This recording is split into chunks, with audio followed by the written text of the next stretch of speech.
I wonder why. What can I do for you in my dangerous chemical lab? Are you kidding me? You could have searched that up on the internet. I see. It's that stupid adapter. I gotta kill you, adapter.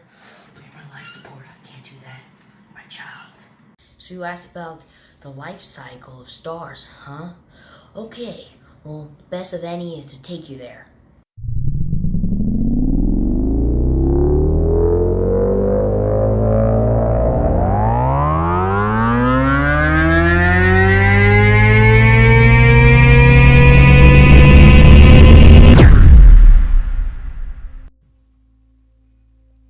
This is a stellar nebula.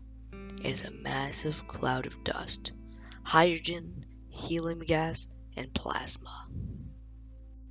Think of this as the birthplace or mother of the stars. Over time, the hydrogen gas in the nebula is pulled together by gravity and it begins to spin. As gas spins faster, it heats up and becomes a protostar. When this reaction occurs in a stellar nebula, and depending on the mass of a protostar, either a massive star or an average star is created. This is a massive star. A massive star can last a few million years, compared to an average star that can live for billions of years. You would think the bigger, the better, but just like humans, the larger you are, the shorter you live. Massive stars are mostly made up of hydrogen and helium. It's safe to say you'll get a pretty nice suntan from a massive star. Let's speed up time to when the massive star goes into its next phase. As you can see, the massive star has transformed into this big red-orange star called a red supergiant. Red supergiants form when a star runs out of hydrogen fuel in its core. It begins to collapse, and then the outer shell of the hydrogen around the core gets hot enough to begin fusion. Within this period, the core of the red supergiant continues to use heavier and heavier elements. Let's move on.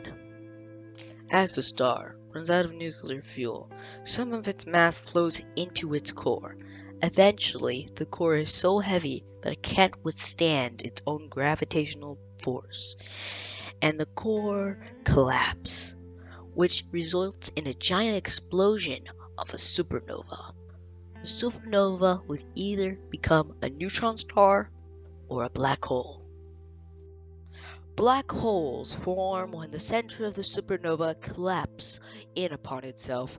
This collapse causes the supernova or exploding star to blast a part of the star into space. This is a neutron star. Neutron stars are created when a supernova and their cores collapse, with the protons and electrons essentially melting into each other to form the neutron star. Let's now go back to the alternate life cycle of the stellar nebula. So instead of the stellar nebula turning into a massive star, it turns into an average star. The average star goes through a similar first phase except on a smaller scale. It is called a red giant.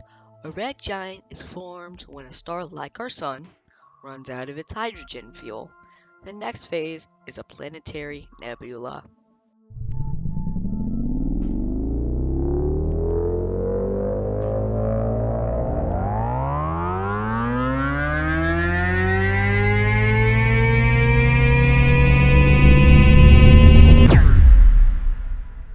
A planetary nebula is created when a red giant blows off its outer layer after it has run out of fuel to burn. These outer layers of gas expand into space, forming a planetary nebula. Let's move on, shall we? This is a white dwarf. A planetary nebula will leave behind a core, which is a remnant white dwarf. The white dwarf will cool down and become a black dwarf.